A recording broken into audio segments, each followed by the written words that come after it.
Shalom lovers of God, always be blessed in Jesus.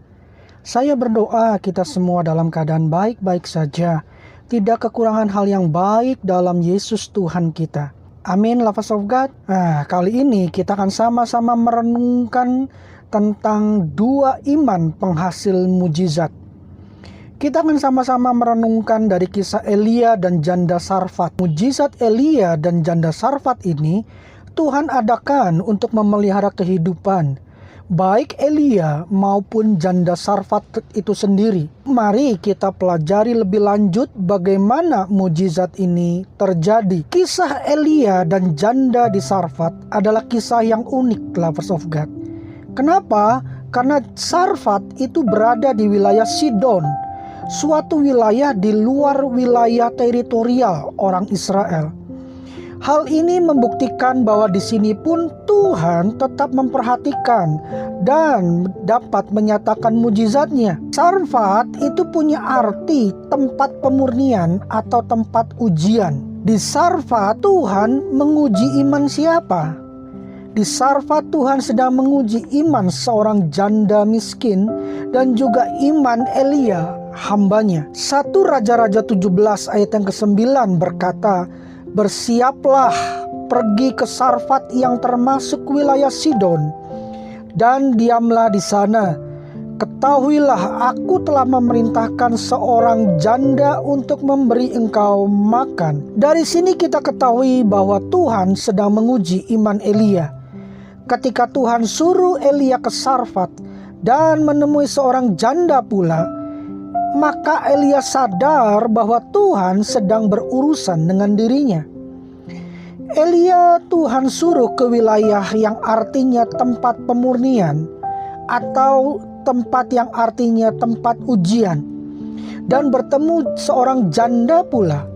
Memang di Alkitab tidak dijelaskan janda seperti apa dia, tetapi dalam budaya waktu itu kata janda erat hubungannya dengan kemiskinan. Jadi bisa saja Elia berpikir, kalau Tuhan mau pelihara hidupnya, kenapa harus ke Sarfat, ke seorang janda miskin pula? Tetapi Elia telah diajar Tuhan bahwa Tuhan dapat melakukan mujizat lewat siapa saja, lewat apa saja.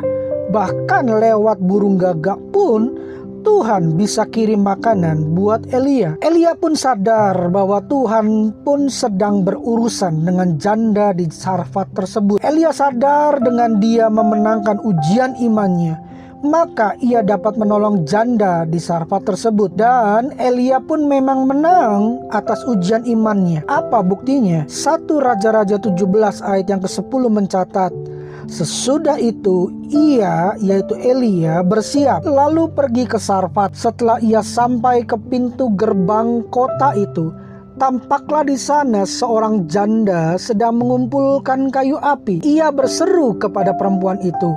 Katanya, 'Cobalah ambil bagiku sedikit air dalam kendi, supaya aku dapat minum.'" Lewat ayat ini kita tahu bahwa Elia taat dengan ia tetap berangkat ke Sarfat, sekalipun Sarfat memiliki arti tempat ujian, tempat pemurnian. Dan Elia taat menemui janda yang dimaksud oleh Tuhan. Lalu apa ujian janda di Sarfat tersebut? Ujiannya adalah, beranikah ia mengutamakan Elia daripada dirinya dan anaknya? Tuhan sedang menguji apakah janda tersebut, sekalipun miskin, rela mengutamakan Tuhan lewat sosok Elia hambanya. Lebih sayang Tuhan, lebih nurut Tuhan ketimbang ia memperhatikan dirinya dan anaknya. Ketika perempuan itu pergi mengambilnya, yaitu Elia berseru lagi, "Cobalah ambil juga bagiku sepotong roti."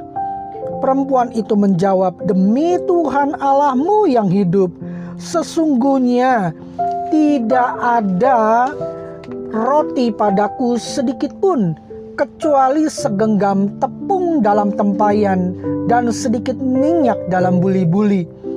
Dan sekarang aku sedang mengumpulkan 2-3 potong kayu api. Kemudian aku mau pulang dan mengolahnya bagiku dan bagi anakku. Dan setelah kami memakannya, maka kami akan mati." Ketika dalam kegalauan hatinya Tuhan lewat Elia menyatakan janjinya buat janda Sarfat tersebut. Dan ini ujiannya, apakah janda tersebut berani mempercayai perkataan Tuhan lewat Elia atau tidak? Tetapi Elia berkata kepadanya, "Janganlah takut, pulanglah. Buatlah seperti yang kau katakan.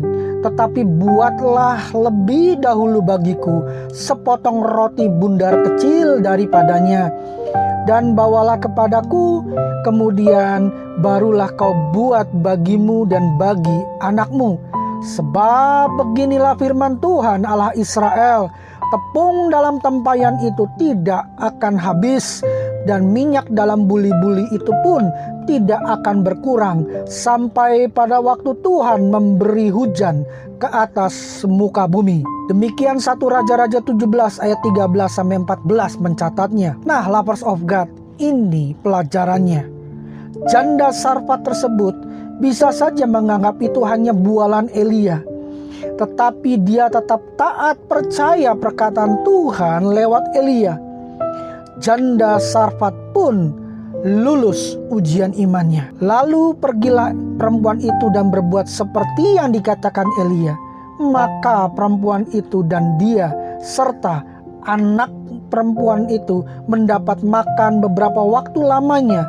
Tepung dalam tempayan itu tidak habis, dan minyak dalam buli-buli itu tidak berkurang, seperti firman Tuhan yang diucapkannya dengan perantaraan Elia.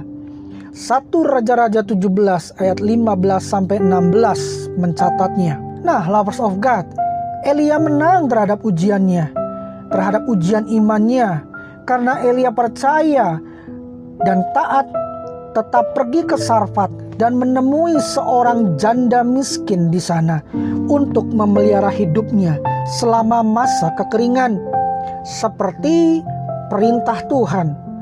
Janda di Sarfat pun menang terhadap ujian imannya karena dia mempercaya perkataan Tuhan lewat perantaraan Elia. Kadangkala mujizat kita bisa sama dengan mujizat orang lain, dan itu terjadi jika kita masing-masing menang atas ujian iman kita.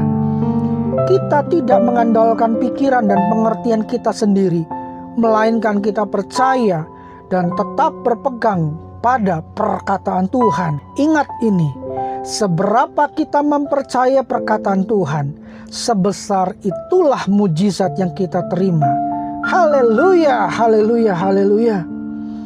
Nah, lovers of God, semoga kisah renungan ini boleh menginspirasi kita dan menguatkan iman kita hari-hari ini. Semoga kita banyak belajar dari kisah ini. Semoga kita semua menang atas ujian, atas iman kita. Tuhan Yesus memberkati kita semua, guys. Shalom, dan ini Manaku.